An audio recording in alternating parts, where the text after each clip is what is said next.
Hi students, today we are going to discuss about the polymers. So these polymers are very important in novel drug delivery system. The polymers, this session introduces what polymers are, how they are classified and why they matter in pharmaceutical sciences.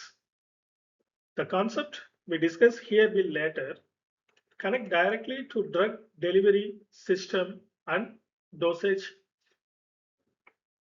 form design.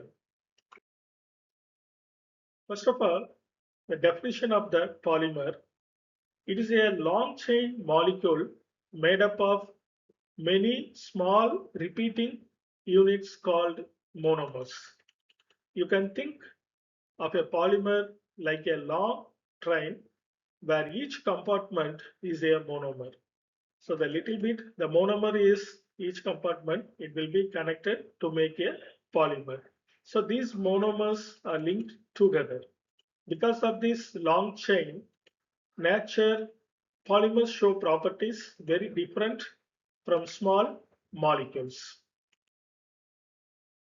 When a polymer is made from only one type of monomer, it is called a homopolymer. If two different monomers are involved, it becomes a copolymer. Most common polymers are hydrocarbons, meaning they mainly contain carbon and hydrogen. So a monomer contains a carbon and a hydrogen. Their large molecular size gives them a special properties like toughness and viscoelasticity nature. So the next slide, we are going to discuss about some common examples of polymers. These are broad classified into natural and also synthetic types. The natural polymers like cellulose, wool, silk, and natural rubber have been used for centuries. So the many years they are going to use it for in traditional method also. The synthetic polymers such as polyethylene, PVC, nylon, and silicone are widely used nowadays. Many pharmaceutical packaging and drug delivery system rely on these materials. So then we discuss about the characteristics of ideal polymers. An ideal polymers should be lightweight, corrosion resistant and easy to mold. It should give you a good surface finish and be economical. However, the polymers usually have low tensile strength and poor temperature resistance. These limitations must be considered when selecting polymers for pharmaceutical usage. So that is a very important points, the ideal characteristics of polymers to select on the novel drug delivery system. And then next slide, we are going to discuss about what is the classification based on the sources of polymers. So in many sources, we are going to getting the polymers. So what are the sources we are going to discuss? Based on the origin, the polymers are classified as natural, semi-synthetic, and synthetic. So there are three types of sources we are going to obtain the polymers for particularly pharmaceutical purpose: natural, semi-synthetic, and synthetic. The natural polymers come directly from natural like proteins and starch. The semi-synthetic polymers are modified natural polymers such as cellulose acetate, mostly cellulose derivatives we are going to convert it from the natural polymers to semi-synthetic polymers. Then synthetic polymers are completely laboratory made like nylon and polyethylene. So these are polymers we are going to natural, semi-synthetic and synthetic.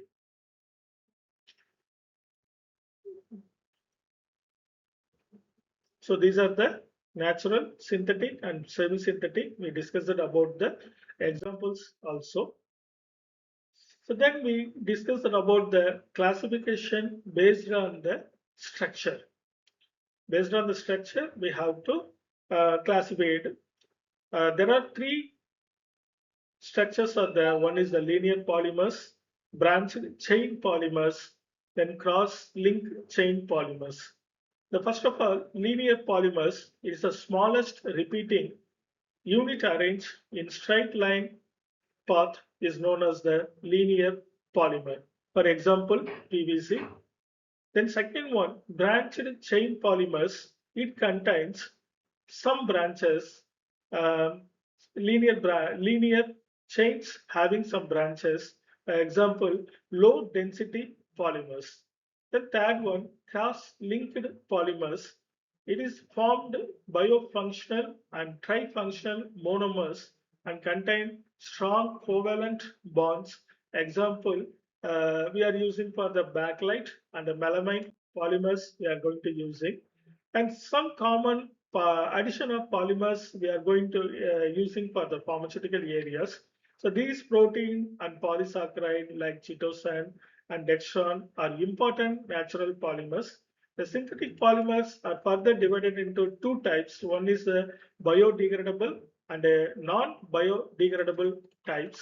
The biodegradable polymers are especially important in controlled drug delivery system. Then the classification based on the molecular force. And previously we discussed about the structural force, and now we are going to discuss about the classification based on molecular force. The based on the molecular forces, the polymers are classified into thermoplastics and thermosetting polymers. The thermoplastic soften on heating and harden on cooling repeatedly. When we are going to heat it, it will be converted into the soften, and when it will be cool, it will be converted into the hardened conditions. The thermoset polymers, once formed, cannot be remelted. It is not possible to reconditions. The bakelite is a classic example of a thermosetting polymer. Then structurally, the polymers can be linear branch or cross-linked branch. The linear polymers have straight chains like PVC. The branched polymers have side chains such as low-density polyethylene. The cross-linked polymers form the rigid networks like bakelite polymers. So then the synthesis of polymers. So how they are going to prepare the polymers? It is a involved into the three main steps. One is the initiation, and second one is the propagation, and the third one is the termination methods. These steps describe the birth, growth, and death of a polymer chain. This mechanism especially important in chain polymerization reaction. Then the initiation, we have to three steps are there: initiation, propagation, and termination. In initiation step, a free radical is formed. This radical attacks the double bond of a monomer, creating a reactive monomer radical. This step triggers the entire polymerization process. So during the propagation method, the monomer radical react with more monomers. The chain grows very rapidly, often within a fraction of a second. This step is responsible for forming a long polymer chains. The termination is a step where chain growth stops. This happens when reactive radicals are destroyed or combined. Once termination occurs, the polymer's formation comes to an end. Then the general mechanism of drug release from polymers. So how the drug released from the polymers, how it will be producing the controlled and delayed release in our drug delivery system area. The drug release from polymers occurs mainly by diffusion, degradation, or swelling. One or more of these mechanisms may operate in a single dosage form. Understanding these mechanisms helps in designing controlled release formulations. These drug release polymer by diffusion methods. The polymer occurs mainly by diffusion, degradation, or swelling methods. One or more these mechanisms may operate in a single dosage forms. So first we are going to discuss about the diffusion system. So in diffusion, it will be divided in two methodology. One is reservoir and another one is matrix method. So in reservoir systems, the drug core is surrounded by a polymer membrane. The drug diffuses through this membrane at a controlled rate.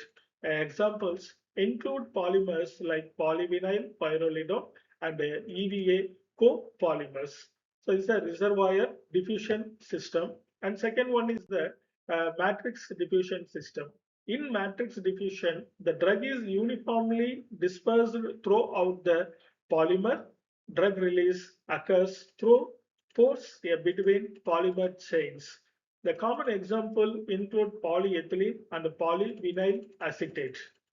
Uh, from this uh, diffusion and matrix, in this section, we cover the basic of polymers, their classification, synthesis, and the drug release mechanism. In the next video, we will focus specifically on polymer degradation process. This will further strengthen our understanding of controlled drug delivery system. So we will discuss and next part we are going to discuss about the degradation and also swelling. We are going to discuss it in the next part. And thank you very much to listening this.